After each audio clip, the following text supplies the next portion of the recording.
This week's episode is brought to you in partnership with RotaCloud, the people management platform for shift-based teams. RotaCloud lets managers create and share rotas, record annual leave, and process timesheets in minutes, all from a single web-based app. It makes communicating with your team a doddle, letting your staff check their rotas, receive updates and alerts about their shifts, and even clock in and out using the RotaCloud mobile app.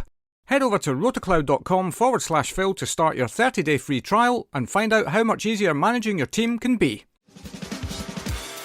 Welcome to a special episode of Hospitality Meets with me, Phil Street. In our bonus episodes, we like to give some airtime to stories and individuals that are doing something just that little bit special. Today's guest is Craig Prentice, founder of the Walk for Wellbeing in support of hospitality action. Coming up on today's show, Craig tells us how we should all dress for the Walk for Wellbeing. In a cape. Phil gets feisty. What do you mean you're not turning up? And Craig threatens to walk out on the show. Hang on a minute. This is not good. You need to do something. All that and so much more as Craig chats us through his journey, as well as telling us all about all things Walk for Wellbeing. This event really is something special, and what Craig has done to get it to what it has become is truly wonderful, supporting the valuable work that Hospitality Action do for this industry. Please do get involved in any way you can. Enjoy. And a massive Hospitality Meets welcome to Craig Prentice. Hi Phil, how you doing? I'm alright, how are you? Not too bad. Good. What's new in your world? Gosh, busy week. Glad to see Friday. And we've both got holidays to look forward to, I believe. Indeed, yes. Very excited about that. But yeah, well, I mean, for the uninitiated out there, just tell the world who you are and what you do. Yep, so my name is Craig Prentice. I'm the founder and director of Hospitality Talent Partner Mum, and I'm also a patron for Hospitality Action and the creator of Walk for Wellbeing. Which is exactly the reason why we're chatting today. But before we get into all of that, I did want to kind of delve into your background a little bit and just get an understanding of who you are really and how you've ended up here. So take us back. How did you get into hospitality in the first place? I guess I've always been kind of passionate about events and people. I was a really impatient college leaver at the age of, well, I did A-levels, I flunked them, I hated my subject, picked the wrong subjects, religious studies and English literature. Interesting. Yeah. Bad choice. I don't know what possessed me at the time, but I guess it was a combination of the wrong subjects and also a desire to get out into the working world. So I really craved being around people and getting away from school and college. Walked into a role in the city of London back in the 90s in a money broker's. Interesting. Interesting choice. It was an administration job. Very interesting work setup and culture. Very Wolf of Wall Street, if you've seen that film. Okay, yeah. Say no more. Yeah, I was really lucky in the sense that I was shielded from that. I was back office, so I was kind of one of the support divisions, but knew I had to stay there for a year. It was my first job. Wanted to get some experience under my feet and also, wanted to learn, I guess. So I supported a team of 15, 20 people. Saw a lot of interesting things going on, junior team members being tied to chairs, sent up and down in the lift at home time. My life. Sent on errands at lunchtime to collect 50 lunches from 30 different establishments. God. And then being shouted at when it got Somebody back. got an order wrong. Yeah. Sent out with really fake orders of really made up obscure things, really head messing stuff. Particularly when you're a young person, but that's like that. Go and see that guy and ask him for a long stand. That was the one I've been put through that one myself. Yeah, bit testing, but and I stuck it out for a year. Again, kind of thought long and hard about what I wanted to do, where I wanted to really start my career, and had always enjoyed the arts and acting and events. And I applied for a box office role in the West End for a theatre called the Shaftesbury Theatre. Right. It sits on Shaftesbury Avenue. And they were having 3 major shows come up. So they were looking to create a new team, apply for a box office job, but I actually got offered the PA role for the theatre manager team and worked for three or four managers: theatre manager, catering manager, and I guess learn everything I needed to in operations very early on. And I was their general, can I use the word dog's body? Yeah. Yeah, I yeah, yeah. literally ran around from them day in, day out, doing everything they didn't want to do. But Right. it was the best way of learning. They're great jobs, though, aren't they? Like when you just don't know what you're going to be dealing with day Yeah. in, day out, and but every single thing that you're given is like a great learning experience, especially early on. Yeah. So I was doing duty shifts. I was getting involved with like the actual running of the shows, which was amazing. I was there for a couple of years, and then I moved on to a trainee manager role with a company that's now known as Ambassador Theatre Group. And that opportunity provided me great further learning. And I went on to run a West End theatre at the age of 20 something. Wow, I was super, God, I had no idea. I was probably, I think, the youngest theatre manager in the West End at the time. Right. I had long hair. That tells you how long ago it was. We'll put an up-to-date photo on the, or if you've got one from that, maybe we'll put that uh, photo on the cover. I think I've deleted them all, but I had hair, not even hair, Phil. I had curtains. Does Right. anyone remember curtains? Yes, I remember Yeah. curtains. But it was great. So I was running a West End theatre very early in my 20s. Great experience. I didn't have that much experience under my belt, but again, I was really learning on the job. And I looked after theatre, TV studio, and film. We did some filming as well, Right. and that I did that for a few years, which was fantastic in the West End. Then I started working in multiple theatres, which gave me even more experience. And then I moved on to music venues and worked in larger scale venues, so 2 or 3 thousand capacity venues. Right. And then moved. That was for a couple of years. Then moved on to the London Eye to run hospitality and to oversee hospitality operations with the team there, which probably was by far my best experience in ops. Right. Working, In what way? Bank. Just in terms of, at the time it was the London Eye. Actually, it was the British Airways London Eye. Do you remember that? That's right, I do. Yeah, yeah. God, again, we're aging ourselves here, aren't we? I joined, I joined when it was BA London Eye, and then it became part of the Two Swords Group, and then Merlin, which it is now. Yeah. And I was there for 7 years, and that role evolved massively in that time. So I looked after, again, with the team, anything that wasn't a standard ticket. So everything that was fast track, champagne flights, capsules, private events, the works, VIPs, and it was just amazing. You asked what was great about it. They were a very true family feel business. And I know that phrase is poo pooed sometimes these days, but it was a genuine culture of people Yeah.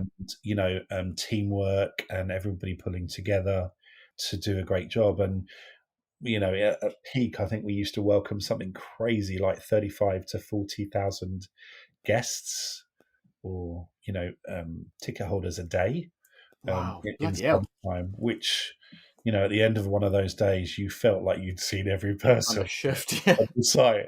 Yeah. And queues going everywhere, but it was fast paced as well, which, gave it a fun element. And I loved it. Used to go home absolutely shattered. But, as when you love something so much, you don't care. No, indeed. I think You that's don't the key thing, right? From Yeah, especially from your own journey so far, it sounds like you've also, I suppose, maybe kind of got to have these roles that you hate because they really help you hone in on the stuff that you love. absolutely. I mean, it almost sounds like you ended up there a little bit by accident, as it were. Like you just kind of opportunity has presented itself, and you've gone, Yeah. "That sounds quite cool." Yeah, it was just really different. Hospitality was quite new at the London Eye, so I think it had been running for maybe 1 or 2 years. They didn't start off with hospitality, so it was definitely something that evolved over time. Mm. And I say that I used to go home shattered. I also took up a second job at that time. Can you believe that? So 3 of those 7 years, I also worked at the Roundhouse up in Camden and used to manage shows. So I was effectively a duty or a venue manager. So I used to hotfoot it on the Northern Line up to Chalk Farm, start my shift there, brief the volunteers, run these amazing music theatre shows, and then go home to bed at 2 o'clock in the morning. And then get up it and go and do it all again. But Yeah, I get up. suppose that speaks directly to that principle of, find something you love and you'll never work a Absolutely. day in your life. If you, I'm guessing you wouldn't have done the Roundhouse if you didn't enjoy that as well. No, not at all. And the great thing about the Roundhouse was that I could pick and choose the shows that I worked on. So it was literally seeing who I wanted to see show wise. So BBC Electric Proms, Amy Winehouse, all of those great people that that performed there. And yeah, I'd have 6 hours sleep, if that, and then go again. But like you say, if you love it, you do it, right? Yeah, absolutely. I was a bit younger then as well. Well, I mean, this is a lot made of age in this, but there's definitely a point, right, where, especially if you're running around at 100 mile an hour, where you start to question, is this what I should be doing now? Exactly. And I think, and I'm sure we'll go on to talk about this, but that probably, whilst I was young and I was loving it, probably wasn't looking after myself. Right. Probably wasn't the best thing to get 4 or 6 hours sleep Yeah. a night You and think drink. you're indestructible, don't you, at that time? Red Bull was my best friend at the time, so Right. Yeah. yeah. Right. So, yeah, what happened next? So then, strangely, I was approached, or recruitment. The word recruitment was mentioned over a lunch one day. So Comes to us all, doesn't it? yeah, so very unexpectedly dropped into a conversation that I was having with our recruitment staffing provider, the London Eye, and it was just before the London Olympics 2012. Done a hell of a lot of planning for the Olympics event wise, and then suddenly I was sat in front of this person who literally said, "So what's next for you, Craig?" And I was like, "What do Great you mean?" question, isn't it? It's like a So, recruiter's question, that one. so um, London 2012. And the reply came back, "Are you sure?" And I was pursued for a role in recruitment. And at first I ran a mile. I'd had some hideous recruitment experiences Yeah. personally as a candidate. I didn't don't like the word recruitment sometimes because I think it has very negative connotations, or can do. Yeah. And also it was that car salesman analogy, if that's the right word, Yes. association, and like I say, personal experiences just hadn't been good. But I was sold the role, or a role in recruitment, looking after events staff initially, and then corporate hospitality and hotels. So I looked after staffing and temps in those three areas eventually. Right. And I was sold it on the basis of relationships and service, which had always been very dear to me and close to me, Yeah. particularly the London Eye. I went for it, and it was a bit of a chance. I didn't like temps. I didn't like staffing. Yeah. It I was can relate to that. it was very, It's a very different stressful. animal, isn't it? Yeah, I remember the last job I had before I started my own company. We had a temp desk that sat right behind me where I was, and I've always been a perm recruiter, and I just used to listen to the conversations around. What do you mean you're not turning up in yeah, 2 seconds to your shift? And yeah, it's just a constant firefight. yeah. I think the realization moment for me was midsummer. I was sat at a friend's birthday brunch. I had three on-call phones in front of me because the team members were away or they was sick, or and I was covering two plus the one that I should have been looking after, and they Mm, were all ringing, and right. they were all ringing, and it was a really hot day, so clients wanted extra staff, extra team members, and team members were calling in sick or texting in sick because they didn't want to go to work for X amount of pounds per hour, When the and sun's out. yeah, Yeah. or they'd been out the night before. And so there was no real loyalty there, very little appreciation for sure. And, I'm sitting at a friend's birthday brunch, and distracted. Not present. Yeah. Yeah, for the Yeah. whole thing. So I think that was the realization moment for me. And somebody had always told me that if you can do temps, you can do perm, and that's the best way to start. And recruitment, like I say, I hadn't contemplated ever. So I was a stranger to it. Mm, But you and I both know that experience from industry is so important yeah, and definitely helped. So for after sure. a year, I left and I went to work for a Are you back large. to hating it now, aren't you? That's I must admit, I did dislike that role. It was super stressful. It was full on, and again, that kind of competitive culture wasn't fantastic, to be honest.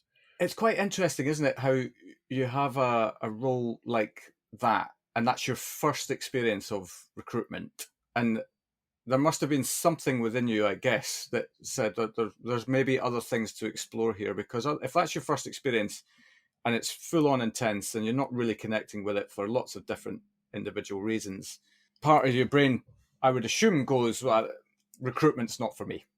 Yeah, And yet, here we are, here we still. are. Yeah, indeed. Yeah, I think yeah, you're absolutely right. I think it comes back to that love of people, right? The Yeah. love of helping people, and without sounding cliche, but I looked at my options and I thought perm was the way forward, and I joined a hospitality agency who were quite family small at the time, and I was with them for 4 or 5 years. Got very big, and again, I just kind of was craving a different experience. Was craving something a little bit fresh and exciting, and also small still, because I much preferred those smaller working environments where you had the time to spend with people, and it was far more personal. Yeah. So I went to work for a third agency, and I don't know if I'm allowed to say this, but within 3 weeks, I knew it was the wrong role for me. Okay. No, I think we've all been there. We've Uh, absolutely all been there. and I say that hesitantly, but within 3 weeks, I knew it was wrong. But I wanted to make a go of it, and I wanted to stick to my words. And I think things had changed within the business. The setup and the structure was different to what it had been previously when I'd first met them. Mm, And a lot can change, right, in a very small amount of time. yeah. And I stuck it out for a year, and I was really craving different. And there was no way I was going to go to another agency, even though there was potential interest. I just realised that actually it was different that I wanted, and that different was an opportunity with a company called Ennismore, who at the time owned the Hoxton and a small group of independent restaurants, Yeah. Tandoor Chop House and Bredos Tacos. At that time, they were, I would to say, fast paced probably doesn't cover it really in terms of their growth plan and all of that. So I'd imagine that would have been a really intriguing role to Yeah, kind of take on at that specific time in yeah. your life. It was amazing. It was. I was bizarrely approached by three different people, or introduced to a lady called Julia, who was their CPO at the time, by these three different people because they were needing hospitality expertise from a talent perspective within their people team. Yeah. So Ennismore had been very big on taking people from other industries, which created really rich culture, fashion, retail, etc. But they didn't bizarrely have at the time any real hospitality talent experience within the team. So they offered me a consultancy, which was initially 6 months, which I grabbed because I knew it was a great opportunity, and I was very much part of their people team, treated like a member of their team, and given this amazing new chapter. And that started in the December, and was amazing. It was, there was a true, people often ask me what was so magical about it, but it was a true sense of belonging, acceptance, Yeah. collaboration, all of those amazing words. Yeah. It's just glorious when it all comes together, isn't it? Yeah, like just yeah, inclusivity, all of those things, just amazing. Yeah. And yeah, I had a great chapter ahead of me. Unfortunately, at the same time of me starting, I lost my nan. Right. The week I was starting, I lost my nan unexpectedly, and later that That's same month, my mum had an operation that sadly went wrong, and goodness. she passed 4 months later. And the reason I tell you that is because it's very much, I look back and I realize what a clash it was at the time. So, professionally, amazing chapter working with, the senior leadership team on some really key appointments, working on new opening projects, but struggling and Yeah. really like, clashing. And I don't think we talk about how interlinked they are Mm. enough. I mean, how can you possibly go in and do your best work when you have these things just operating in the back of your head Yeah. around? You can't focus properly. You can't. There's so many things that it just kind of uh, affects in Yeah. in in the moment. But anyway, sorry, I'm kind of talking over you here, but, No, but I kind of no. I get that the culmination of those two things together. It's just timing sounds rotten. Yeah, and I guess I didn't deal with that double whammy very well at all. The first one was bad enough. Mum, then going in, I think she had like 10 operations in 12 weeks. Right. She was overseas. There was so many different factors to it. I had this new gig that I was trying to focus on, and you know I didn't cope very well, and probably for the first time in my life, removed myself from family and friends, to a degree.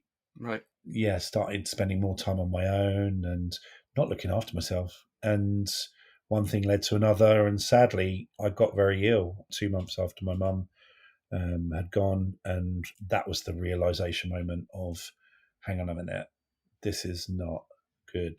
You need to do something, and it was very much a realization moment of, wake up. This is not going to end good. Yeah. Did you get to that conclusion on your own, or did you Yeah, need? Okay, so that was yeah, I a did. full Yeah. self-realization. Oh, totally. It was one of those moments where you were like, where I was like, okay. And the bizarre thing is, I tried to get professional help. I tried to reach out to various bodies and doctor, etc., and it wasn't there. It just Really? wasn't there. It Right. wasn't there for me. There were certain things that were there. The doctor's answer was medication, which Yeah. personally I didn't feel was an option. I wanted to pursue. Yeah. I wanted to focus on naturally, tackling it and getting better. And in the end, I reached out to a friend over in New Zealand, one of my best friends, a lady by the name of Michelle, and I just shared with her, and in confidence, and we took it day by day, and we did it. Right. Yeah. But a very quick word, if you'll permit me. Providing great customer service is all about having the right people in the right place at the right time. And that's exactly where our sponsor RotaCloud can help.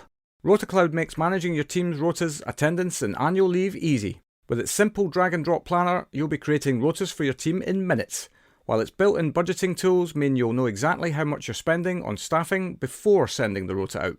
One RotaCloud customer actually reported that they'd gone from spending 25% on their monthly turnover on wages to spending just 19%, all thanks to RotaCloud's intuitive rota planning software.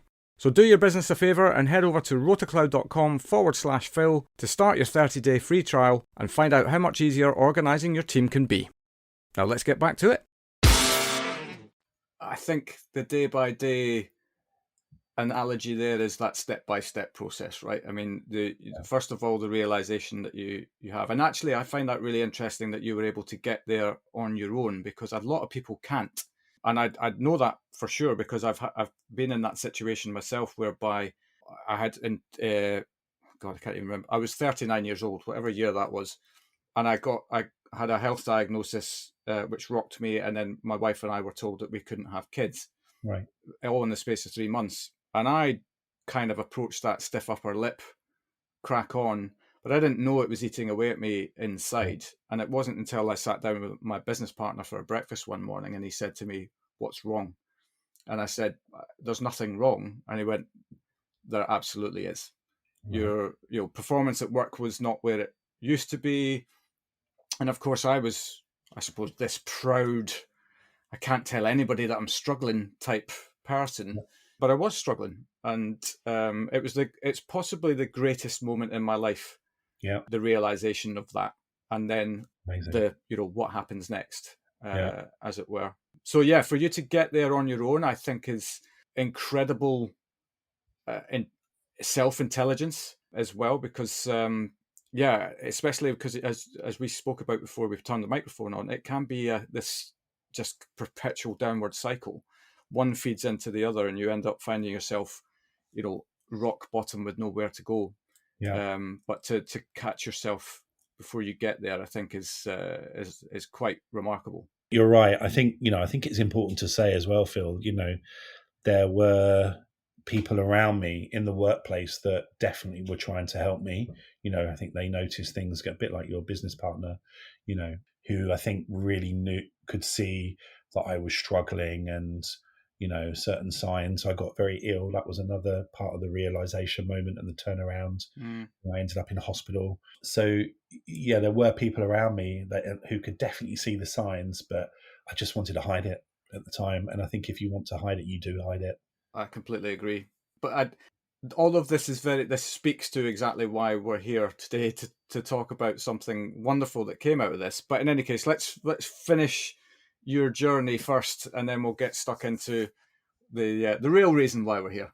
We are here for a real reason. So yeah, I guess that situation in my life caused huge reflection and made me realize what was important. And I guess for the first time ever, I felt that I could channel that energy and experience into creating my own business, first and foremost, but also working and doing things that I loved around charity and people and the hospitality community. And I guess when I set up the business, I also had a very clear idea about being involved and invested in things that I was really passionate about. And because of my experience with mental health and grief and loss and all of those things, I wanted to channel that positively into involvement with Hospitality Action, who I was already involved with and sat on their fundraising board, but also various other sort of projects that I started to plan. And 6 months later,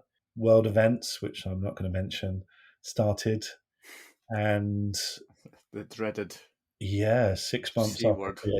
creating a business, I remember sitting there one day feeling really redundant, very of no use to people, not wanting to contact people, not wanting to be that annoying person reaching out. And because people were going through their own set of scenarios and set of circumstances.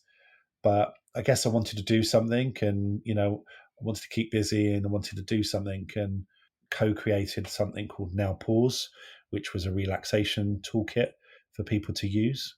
So again, we shared that within the industry to help create some calm, I guess, without sounding like a huge problem solver, but just to add some a positive relaxation and element into people's lives, and that was a huge success. Recognized by Springboard, we won an award for it, which was amazing. Yeah. And again, thanks to so many people in terms of project partners. So the caterer.com, that everybody got involved and embraced it because it was a really helpful thing at the time, and it's still available, but obviously was a huge focus back then. And then coming on to what we're here to talk about, I sit on the fundraising board for Hospitality Action, and rightly so, the charity's focus needed to switch to supporting and grant giving. So they wanted to focus on that for the pandemic, which was the right thing to do. But I remember thinking at the time there was something that we could do and was more about bringing people together. So I had this idea of, bearing in mind everybody was in bubbles and all sorts of things at the time. Yeah. It seems strange, doesn't it, thinking about it? It's mad, isn't it? And the thing that gets me is it's 3 years ago. Yeah, it seems Where did that strange. go? Yeah. So it was a real time of separation. It was definitely a time of stress, anxiety, loneliness, all of those things. Yeah. And I just remember there was thinking that there was something we could do, and that was bringing people together in the community for a walk. And I picked up the phone to one of your previous guests, Mr. Sean Wheeler. Yeah. Legend. And yeah, absolute legend. Very overused word now, but he is But it's definitely one. absolutely, he's right in that wheelhouse for sure. Absolutely. And shared this idea, and he jumped at the opportunity to co-create, lead the project with me, and I guess the rest is history in terms of that became Walk for Wellbeing.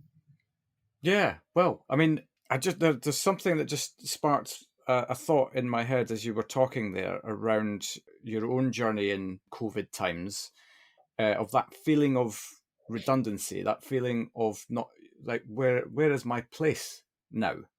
I don't Yeah, I don't, especially from a professional perspective, I don't have something to offer at this time.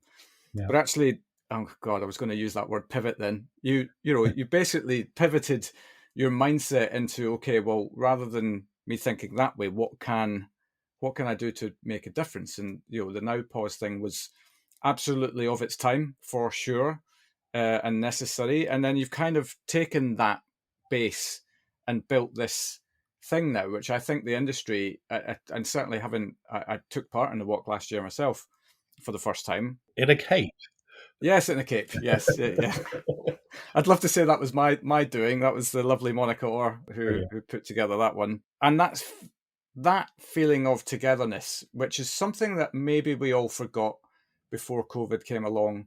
That actually this industry is I think as united as it has ever been. We're not perfect, of course we're not, but Yeah, that feeling of togetherness that we are, another buzz phrase, we're all in this together, has never been stronger. And I think this event that you have created really, really speaks to that, as well as the wonderful charitable element of what it stands for. thank you. Yeah, I mean, particularly last year, in Hyde Park when we were walking together, there was a real sense of spirit. Yeah, it was a And stunner of a day as well, wasn't it? yeah, it was the sun came out. That helped. But to have, I think we had 200 people walking in Hyde Park. That was amazing. Just people from across the industry. I guess our aims with the event was definitely to attract people from all sectors of the industry, to bring people together. Yeah, it was really rich in that sense, and I was definitely buzzing that day. It was amazing. Yeah, absolutely. So, describe the process then of getting this thing off the ground, because it's one thing to obviously have the idea, but usually with ideas come barriers and blockades that you have to break down to get to the other side. So, yeah, talk us through how that all came together. Well, I guess it was a case of bringing people that wanted to be involved in the project. I'm a great believer that you attract people that want to spend time with you or want to do things with you. So Sean and I came up with a plan with the charity, and or ran it past the charity. Got some key partners involved, a couple of several supporters, and just planned it how we would grow it and or how we would launch it. And it came together at a real time of financial worry for people. So it was far more about promoting positive or better mental health within the industry, well-being, signposting people to the charity and the services that they provide, because I think there is still a lack of understanding, of the huge variety of services that they provide, and shout about it, bring people together, like I say, and then finally fundraise, but in a really subtle way. We didn't want to be banging on about donations. We got some key money through our partners and softly asked for sponsorship. I think that was really important. Yeah. The first year, I think we did 17,000. The second year, we did 13. It reduced because of that financial crisis. And then last year was a whopping 92,500, which, Jeez, which God. again was amazing and testimony to so many different people who not only got involved last year but got involved in the previous 2 years to build it. And Yeah. yeah, hugely. thankful for everybody that's got involved and done what they can. And I think my mindset with the event is we're all capable, Phil, of doing something. We all have it in us to do something, whether it's a social share or a participation, signing up, or a donation. We all know what we're capable of. Life can take over sometimes, can't it? And Yeah. we can get distracted. But I It's, believe that, it's a it's a key point, because you've nailed it, to be honest, is that life gets in the way sometimes, just your hamster wheel day to day. yeah, And I think that kind of makes us all forget what we are capable of, and whether that is something truly spectacular like you've put together with the Walk for Wellbeing, or whether it is just, going out into a community and having a coffee with somebody who just needs your company.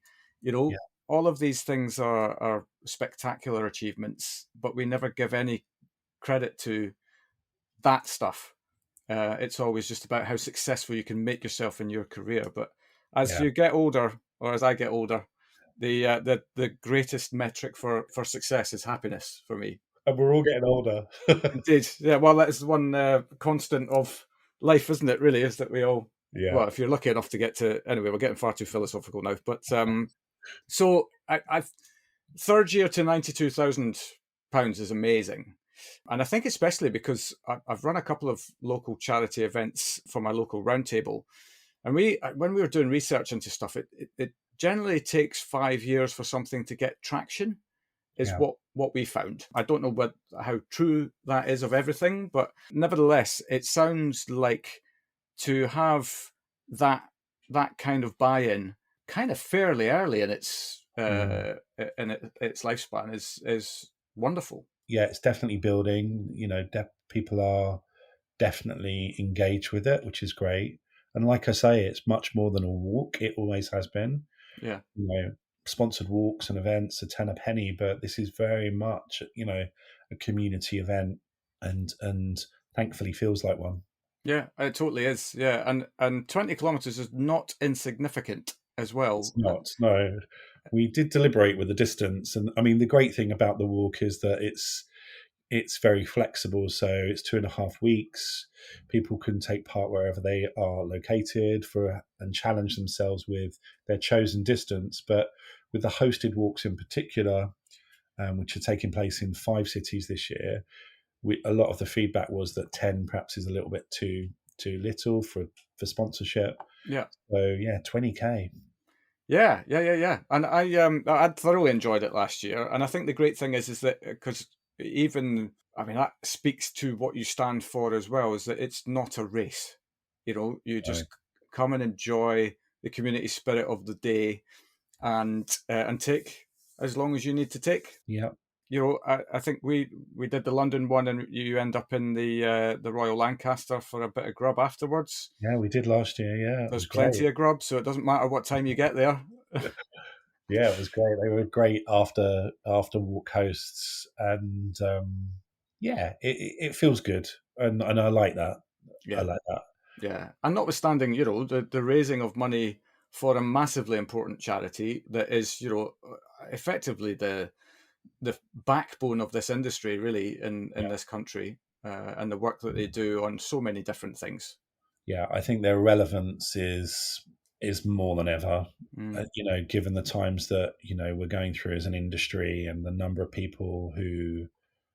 increasing number of people who are finding themselves challenged in various different ways. There's no decline on that, sadly, but their need and their support and their services is needed more, or are needed more than ever. yeah, absolutely. Um, you obviously haven't gotten to this point alone. We've obviously mentioned Sean already, but are there other people that deserve a big shout out and a thank you from all of us? Yeah, absolutely. So I think, like I said earlier, I think the first thank you is to everybody that's got involved at all over the last 3 or 4 years, in whatever shape or form that's been, to make it what it is today. Sean is an amazing co-pilot on the project. He's we're definitely yin and yang in terms of what areas we look after. So Right, which really works well. so great And partnerships. Yeah, great partnerships, and the charity themselves, have embraced the event as one of their own as of this year, which is fantastic. So I've never worked, and I've worked with numerous charities over the years. I've never worked with such an inspiring team of people who are relatively small, close knit, and just so involved with and supportive with the event. So Mark Lewis, Juliana, and Astrid particularly have been amazing. Of course, our partners this year, we've got caterer.com back for a fourth year. They've been with us since the very beginning, and I truly appreciate that support. People Banker have joined us this year as a partner to help us reach far and wide. This year, we've also got Custard joining us as their CSR project for the year, and they've been amazing. Petra, Simone, and Katie have been incredible, and the team have been amazing at supporting us get the message far and wide to make it an even bigger event. And then we've obviously got our organising team who definitely know who they are. They've been amazing. And then I guess finally, probably far too many to mention, right? Because otherwise we'd be here for 4 hours. I'll leave them. They know who they are, and of course our city hosts, who I should mention the cities where the walk is taking place. The 20-kilometre challenge is taking place, but that's Bath and Bristol, London, obviously, Birmingham, and then Manchester and Glasgow. And our city hosts are Bath Hoteliers Association, Bristol Hoteliers Association, Tonic Talent up in Birmingham, Manchester Hoteliers Association, and DAM in Glasgow. Fantastic. Great stuff. Well, I mean, what date is it this year? So the dates are Saturday the 30th of September to Sunday the 15th of October. That's the complete window where people are encouraged to walk wherever they are, however far they want to during that time. We've also got World Mental Health Day on the 10th of October, which is a Tuesday, meaning our hosted walks take place a few days before on the Sunday. So Sunday the 8th of October is the key hosted walk challenge day, where 20-kilometre walks will take part in Bath, Bristol, London, Birmingham, Manchester, Glasgow. Excellent. And how can people get involved? Walkforwellbeing.org is the website, and we're on Hospitality Action social channels. Great stuff. Wow. But I mean, that, first of all, your own journey is really, really interesting in terms of how you got in here. And I think what your journey for me highlights is that, and this is something that I've said before on this podcast, but, ultimately adversity comes for us all. That's I think that's the actual cliche that does exist, but you kind of don't have to tackle it alone ever, but you've just got to be strong enough to ask for help, to just speak to somebody who can help you get through it. And that can be just a friend, it can be professional help, it can be whatever, but don't suffer in silence and don't take the battle on your own. And yeah, your journey speaks to that directly. But I think more than that, to then produce something that now has such a wonderful, it's just a wonderful thing for the industry, and the people who take part in it. I think if I was wearing a hat, I'd be taking it off to you right now, because I think what you've achieved has been fantastic. Thank you. No worries. Thank you so much for your time. It's been great to finally do this, and wish you all the very best with the event and beyond. We'll see you, right? We'll see you on the 8th. Well, I was 50-50, but I think I'm now 75-25 in favour, because I may have had something that took me away from the area on that day, but it doesn't look like that's now going to happen. So if I am available, I'll be there with bells on for sure, with or without a cape. Yeah. Excellent. Thanks so much, Craig. Thank you, Phil. Take care. Pleasure. Thank you. Cheers. And there we have it. What a fabulous enterprise Craig has created, doing a monumental service to the industry. Don't forget to head over to the Hospitality Action website to learn more and get involved. The links will be in the show notes. We will of course be back next Wednesday at 8 PM with another wonderful story from hospitality, but until then, thanks so much for listening, and I'll see you next week.